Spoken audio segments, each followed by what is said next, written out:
Plano police are investigating a car crash that led to an officer shooting a woman accused of stabbing the other driver and the officer. Reporter Aaron Jones with an explanation on how all of this unfolded. The intersection of Independence and Legacy was shut down for hours this morning as Plano police collected evidence. Just before 7 a.m., an officer came across an accident involving two cars.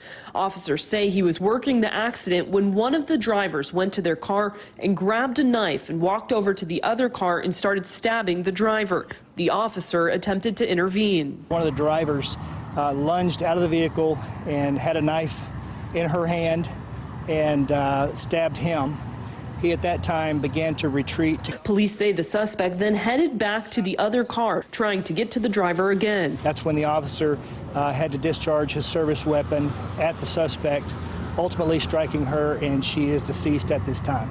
The officer was stabbed one time in the upper arm and was taken to the hospital. The other victim was stabbed multiple times and was also taken to the hospital. Both sustained non-life-threatening injuries. Outside of the suspect, these were the only people involved in this incident. It was later determined that the suspect's car was stolen. And right now there are investigations into the crash, stabbing, and officers' actions. Police telling us today that they're still trying to figure out what instigated all of this. In Plano, Aaron Jones, CBS 11 News.